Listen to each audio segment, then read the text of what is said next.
Seguimos en 52 minutos y vamos a hablar de, bueno, de historia completa. ¿Quieren hablar de historia completa? Bueno, hay un montón de cosas de la dictadura, de la represión, de la persecución, del terrorismo, que todavía no sabemos como sociedad. Y no me refiero a que, bueno, sí, los terroristas, sí, por supuesto que hubo un contexto complejo, violento, una violencia que empezó en el 55 con el bombardeo de las fuerzas aéreas a la Plaza de Mayo. Vaya si no es violencia eso. ¿Se habla de eso? ¿Estarán pensando Volpe y los libertarios del Consejo Municipal de que se dé difusión a lo que hicieron en el 55? Me parece que no. Pero bueno, vamos a ir a Santa Fe, esta Santa Fe profunda, con dos amigas. Candela Ramírez, que es periodista del diario El Ciudadano. ¿A dónde más labura?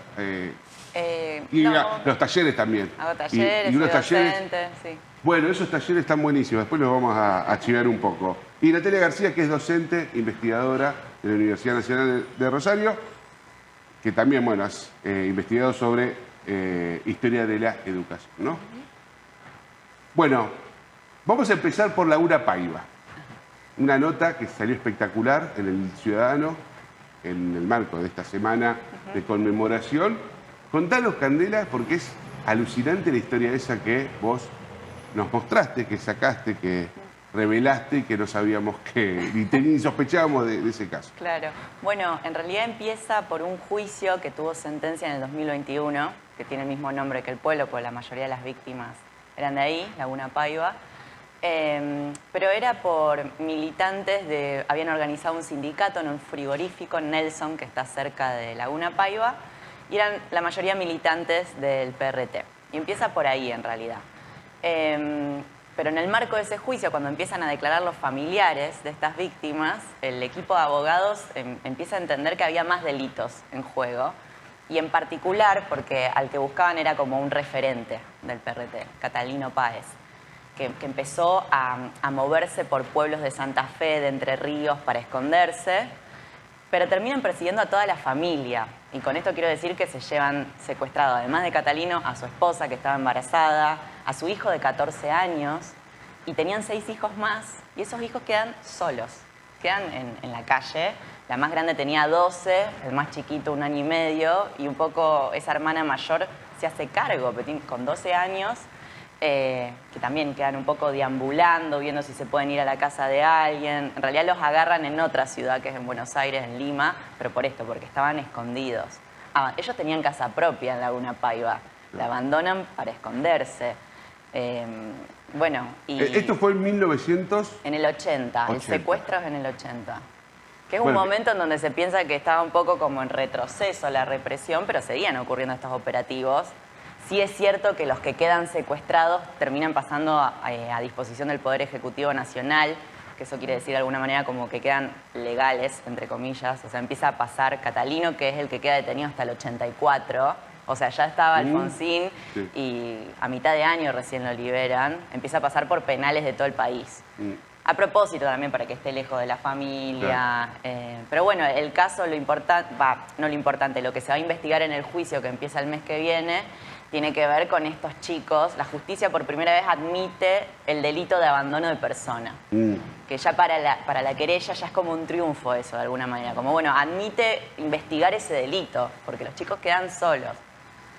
Tenemos delitos de desapariciones, o sea, secuestros, desapariciones, torturas, robos de bebés, crímenes de bebés, porque de bebés y de niños también, porque muchos fueron asesinados. Después, bueno, empiezan a aparecer todos estos delitos económicos, de violaciones a mujeres dentro de centros clandestinos. Son las nuevas agendas de los últimos años, ¿no? De esa memoria completa que en realidad son nuevas dimensiones de lo que podemos recordar, de lo que nos permitimos recordar y de lo que la justicia empieza a investigar con figuras, delitos económicos también, ¿no? Figuras que no son nuevas, pero que son novedosas en términos de como si estuviéramos educando la mirada otra vez sobre la historia, ¿no? Ahora, estos casos, vos, Natalia, que investigaste muchos casos, estuviste profundizando esas historias en los archivos, ¿es el único caso donde secuestran a gente adulta y quedan chicos No, lo que trae Candela como historia en sí misma, como caso, nos abre por lo menos a dos puntos. Por un lado, enseguida se me viene a la memoria el caso de Gladys Pàmies, una docente de la escuela primaria de la Biblioteca Vigil, sitio de memoria del terrorismo de Estado, también arquitecta. Gladys está caminando, como toda maestra a la mañana, hacia la escuela con sus dos hijos, Natalia de 7 años, Sebastián de 5 años, y es secuestrada ilegalmente y los hijos quedan en la calle, rescatados por una panadera solidaria, ¿no? Y lo segundo que recordaba a propósito del caso de Laguna Paiva es que al investigar sobre la historia reciente en la educación, investigación que se hizo totalmente con documentos de inteligencia generados por la CIDE, generados por nuestra DGI, que era la Dirección General de Informaciones de Santa Fe, que funcionó del 66 hasta la década del 90, otro punto. Los techos y los pisos de la historia reciente se mueven todo el tiempo. Y lo que me asombraba era cómo, a pesar de este imaginario que sigue muy fuerte que en los pueblos no pasó nada, los casos más cruentos, más de 63 casos relevados, donde aparece otra figura también a la que la justicia no sabe cómo entrarle, que es la denuncia de civiles, las delaciones, las prácticas de colaboración civil. ¿Qué sería eso, por ejemplo? Sería para distinguirlo. Una cosa es lo que hacían los agentes de inteligencia de salir a recolectar información. O sea, agentes que eran oficiales, o sea... Agentes que trabajaban efectivamente pagados por el Estado, colaboracionistas, trabajadores... ¿Qué puede ser? Militares, podrían ser civiles o policías. En su mayoría civiles. La DGI tenía capitanes retirados que estaban a cargo de la jerarquía de la dirección, pero después el que todos los días repasaba los diarios era... El oficinista, digamos, raso de esa DGI eran civiles contratados. Y con ese puñado, ¿no?, de agentes se investigó y se logró, tuvo éxito, tristemente, esa DGI, ¿no? Y ellos recopilaban información, de todos lados. Sé, o sea, Fabricio conduce este programa, se levanta a tal hora. Los medios eran diferentes. Estaban las delaciones en terreno, lo que podían escuchar en los lugares de trabajo, en el barrio donde vivía, meterse, como comentábamos antes de Astiz, inmiscuirse en la vida de organismos, de sindicatos, todo lo que se recolectaba de los diarios, pero hubo otro medio, otro vehículo que iba llegando y que fue un insumo fundamental en la maquinaria clandestina, que fue las delaciones proactivas, gente que iba y denunciaba. Claro. Por ejemplo, aquí vos mostrando el libro, digo, recuerdo el caso de un padre que entrega el cuaderno de su hija de 7º grado como prueba de la subversión de su maestra. Y la maestra, que no estaba considerada, no estaba en el blanco de la DGI, queda allí, digamos, la pone bajo la luz de los servicios de inteligencia y va a ser detenida. Y eso que empieza con un rumor, una delación, una denuncia explícita, cartas anónimas, hubo muy diferentes medios, termina en muchos casos en la desaparición forzada de un docente, ¿no? Ah, bueno, entonces es lo mismo que, digo, no es lo mismo, es parecido al mecanismo que quieren los libertarios con estos números. Ellos crean 0800 o hay páginas web, qué sé yo, para denunciar a los docentes que bajen línea. Ellos dicen que bajan línea, que quieren adoctrinar, ¿no? Es eso entonces. Es eso, tendrían... Es ser un botón, ser un hijo de puta, un botón hijo de puta. Sí, tal cual, sí. No, tendrían menos trabajos, tendrían la cuestión mucho más aceitada. Y a lo que iba antes es que los casos más cruentos, donde los pueblos no pasaba nada, de los 60 y pico de casos, efectivamente son del norte profundo de Santa Fe, de lugares pequeños, me estoy acordando de Las Rosas, del Besia, de pueblos donde efectivamente, bueno, hay muchos docentes desaparecidos, prescindidos, cesanteados, donde su vida cambió para siempre. Después nos contás un poco en alguno de esos casos, ¿puede ser? Sí, sí. Vamos a volver a Laguna Paiva, Cande, porque, bueno, esto se inscribe en una provincia donde, bueno, siempre tomamos de referencia lo que pasa, o las marchas de Rosario. Sí. ¿Qué pasó en Laguna Paiva con este frigorífico Nelson. ¿Qué pasó ahí? Hubo una organización de los trabajadores, una organización sindical, intentaron organizarse sindicalmente y ahí ya quedaron como en el blanco. Fichados. Quedaron fichados. Eran del PRT, decía. No sé si todos, pero la mayoría, y Catalino en particular, lo tenían fichado como un dirigente. Como un cuadro. Claro. Bueno, y de hecho, fíjate que el operativo para agarrarlo, en realidad, se despliega por toda la provincia en 1980. Para agarrarlo a él, primero lo agarran al hermano y a la esposa y a los hijos. Ahí hay otro caso de abandono también. Pasa que enseguida se van con una tía que los cuida.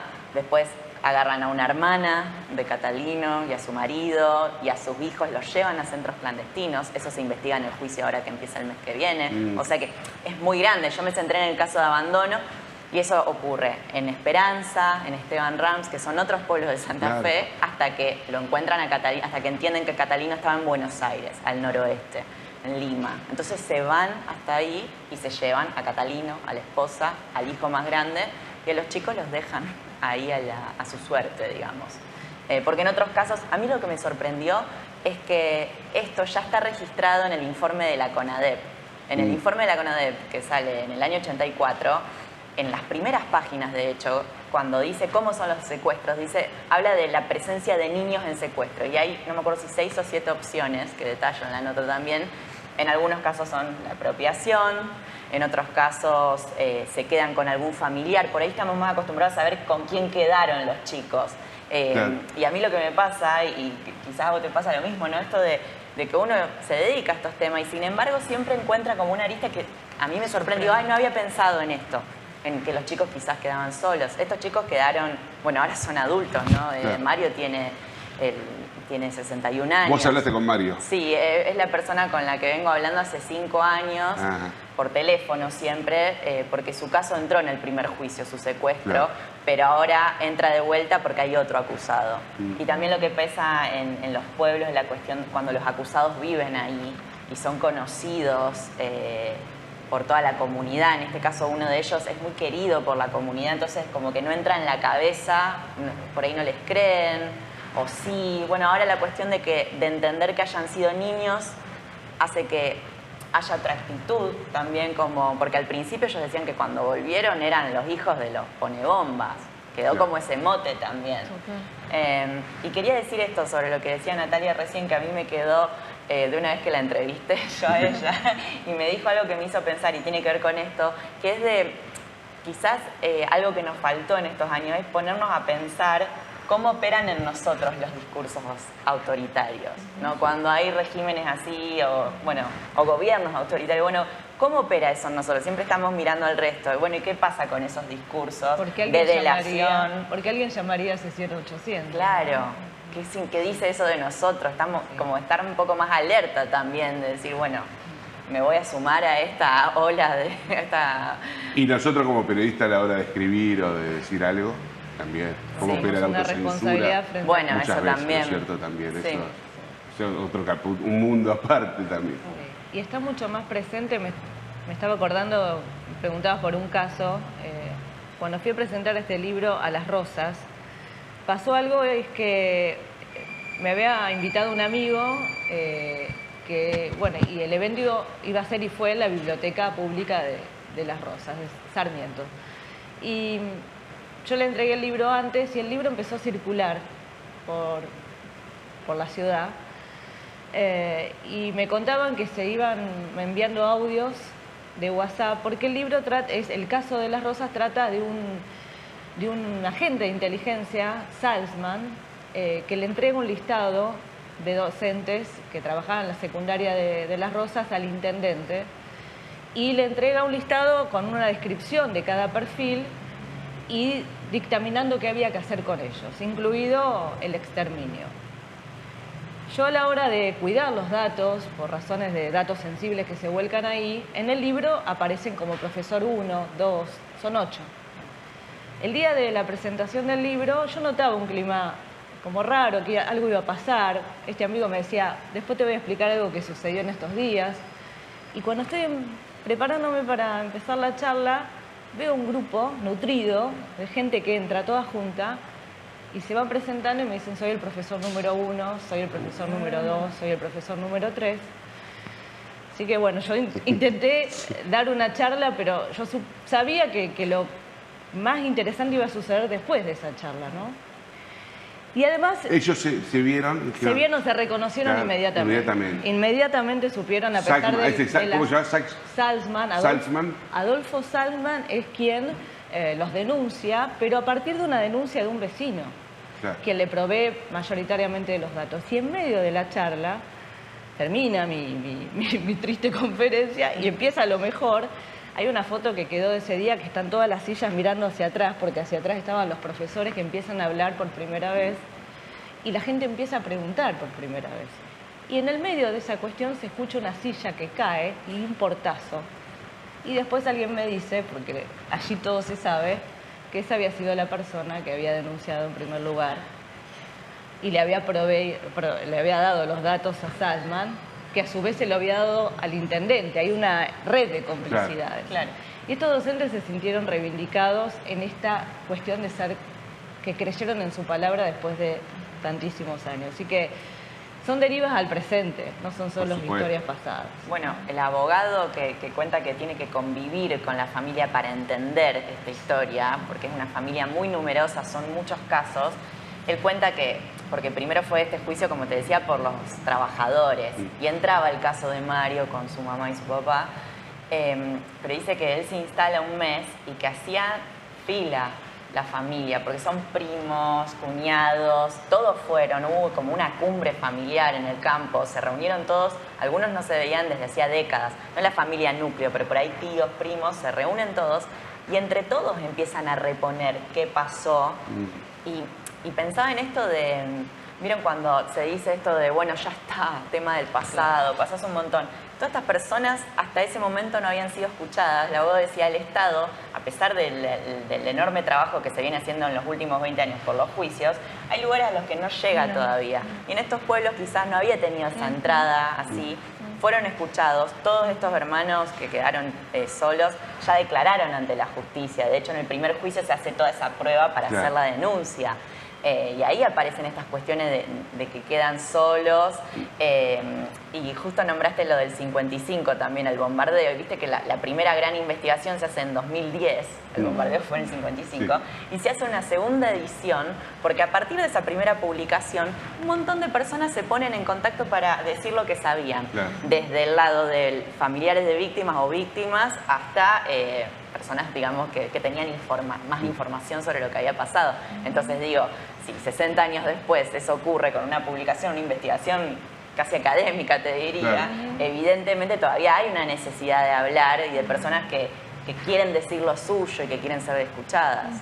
No, esas son las famosas heridas abiertas que no terminan nunca, y se van reconfigurando. Y hay un intento de parte del gobierno nacional, me parece a mí, de querer meterse a discutir estos temas, darle un giro más negacionista, o peor aún, justificar el golpe de Estado y la atrocidad que lo siguió, porque había grupos guerrilleros actuando, qué sé yo, que por la historia también eso ya estaba bastante diezmado, la capacidad operativa y de fuego que tenían los grupos insurgentes.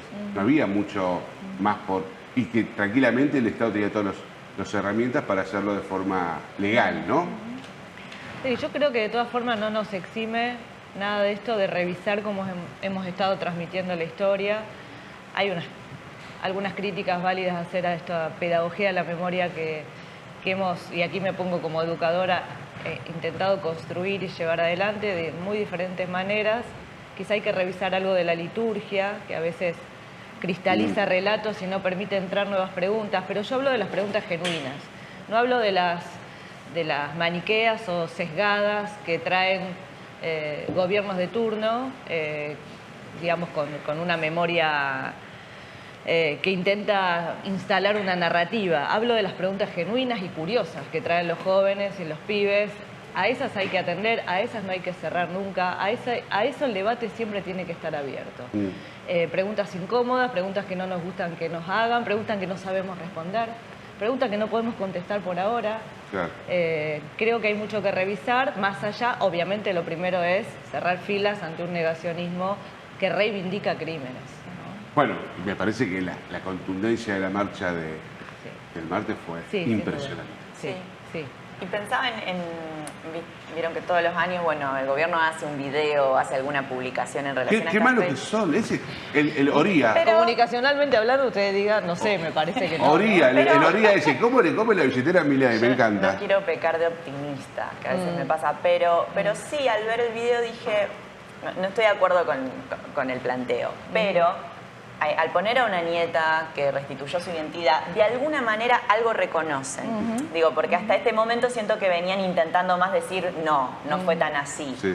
Y acá, incluyendo la palabra de esa persona, aunque no podemos estar de acuerdo, no importa, pero ella es alguien que le pasó eso, Sí. que le robaron su identidad. Entonces dije, bueno, la tuvieron que incluir, Sí. no sé. Es un piso. Es un piso, Nadie puede al sacarlo. menos.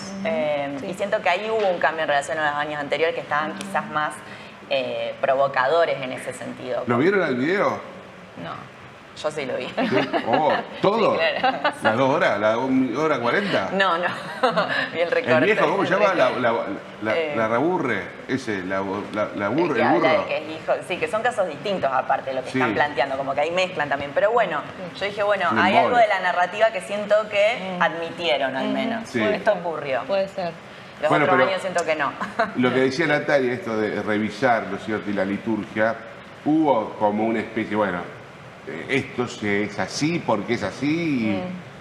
Yo entiendo que en algún momento eso sea necesario, pero también después, sobre todo ahora en tiempos de red y de cuestionamientos y todo eso, está bueno ser sensible y decir, pará, vos qué me estás preguntando, qué estás diciendo, por qué cuestionas esto, bueno, y sentarse nuevamente. Sí, muchas veces hay preguntas detrás de esas preguntas. No es realmente lo que se quiere saber, no es realmente información lo que se busca. Por detrás hay unas ganas de entender, de ser... La crisis no tiene que ver tanto con la información, sino con la representación. O sea, lo que estamos buscando con Claro. desesperación, creo, no solo los pibes, no solo los jóvenes, son nuevas formas de representación y vernos ahí reflejados en quien conduzca los Y de- destinos del país. Después está la mala leche, Por después están los supuesto. golpes, Sí, sí. Por después supuesto. están los golpes. Sí, sí, sí. El concejal libertario que dice, Sí. no, que la memoria completa, no. Sí, A ver, o la falta de ética a la hora de ganar de agrupar ahí un focus group que claro, le pero dirá acá hay un en Rosario sector. hubo, tuvieron los natales acá. Hubo gente vinculada por a supuesto. los partidos tradicionales, del radicalismo sobre todo, y de otros sectores donde fueron a golpear y sí, se abrazaban con los militares y con los FESED y con los... El 98% del personal que integraba el Ministerio de Educación, 98% era civil y el 99% en el caso de Economía. Bueno, Un altísimo porcentaje de funcionarios, segundas líneas, se hicieron con los civiles. Cuando uno dice dictadura cívico-militar no es una forma elegante. de- periodistas que Y esa es la desfilaban parte de por... la que tenemos que tomar responsabilidad, entiendo yo, y ver cómo somos trabajados. Cualquiera podría ser un delator. Por eso también es interesante a veces leer sobre los perfiles de los criminales, de los represores, porque uno los imagina, o esta forma de cristalizar la memoria, bueno, son monstruos, son malísimos, y es un poco más complejo. Digo, es como el ejemplo típico de que, bueno, a veces el represor es un gran vecino, Total. no siempre, claramente, pero quiero decir,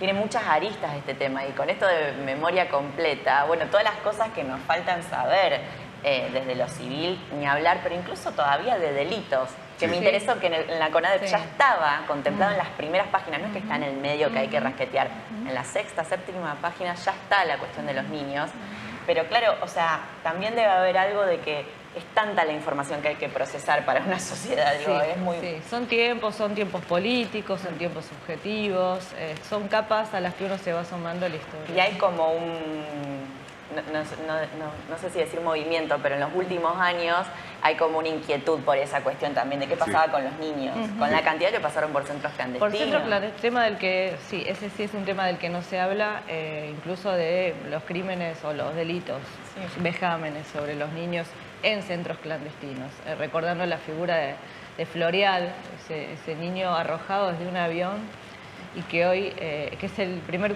cuerpo que aparece y está ahí, bueno, homenajeado, conmemorado, pero homenajeado fundamentalmente en el Parque de la Memoria en Buenos Aires, ¿no? Digo, hemos hablado poco de Florial. Pensaba también que quizás lo siguiente que sepamos o lo siguiente que profundicemos venga de otros lugares, de verdad, nunca de los perpetradores. El silencio y el pacto de silencio sigue. Y pensaba en esas historias desobedientes y pensaba cómo Argentina es tierra fértil de la producción de nuevos movimientos, como historias desobedientes, hijos de genocidas, que en el mundo está contagiando. Digo, es un movimiento que empieza, exactamente, va teniendo experiencia, recolectando experiencias de América Latina, de Europa también, y se inicia en Argentina. Creo que no es ninguna casualidad eso tampoco. Bueno, estás spoileándome el próximo bloque de 51 minutos porque va a venir una de las historias desobedientes de una chica que su abuelo era agente de inteligencia aquí en la ciudad de Rosario. Así que bueno, vamos a hablar de eso. Vamos a ir cerrando este bloque. Cande, ¿dónde podemos disfrutar y bueno, participar de los talleres que haces? Bueno, hay un taller de lectura que se llama Memoria y Literatura, un siglo de crónicas y ficciones argentinas. Bien. También para expandir un poco el término memoria, es sobre la última dictadura, pero es un poco más amplio. Podemos ver cómo lo anterior, ¿no? Los golpes anteriores, los gobiernos donde ya aparecen elementos autoritarios, eso no pasa de un día para el otro. No, las fechas nos sirven para delimitar y ordenarnos un poco, pero sí, es en Mal de Archivo, la librería Mal de Archivo. Muy precioso, hay 2 días que se puede hacer, los martes o los jueves, y bueno, nos juntamos a leer. Bueno, ¿y dónde te ubican? Ahí. Me pueden comunicar por Instagram o por correo. El correo es ramirezcandela90@gmail. Bueno, después lo vamos a poner en las letritas de aparece ahí abajo. Dale. No sé el número, es graf. Natalia, el libro ese que... El libro ya tiene algunos años, 2017 salió La educación clandestina, espiar, colaborar y depurar. Lo editó Prohistoria Ediciones y en Prohistoria Ediciones. Y ahí están casos de nuestra Santa Fe profunda. Exactamente, sí. En pueblos, en localidades. Cuenta qué le pasó a la educación en Santa Fe durante las últimas del 66 y en particular se detiene más a explorar esta figura de la colaboración civil, que es una figura que se nos escapa y acá queda atrapada en documentos que, bueno, son secretos y clandestinos, ¿no? Bueno, si sos de un pueblo de la provincia de Santa Fe y pensás que tu vecino es un botón, quizás aparece, y tiene algunos años también, ¿no es cierto?, aparece en el libro de Natalia. Eso. Muchas gracias, Bueno, gracias. Un corte y volvemos con más 51 minutos.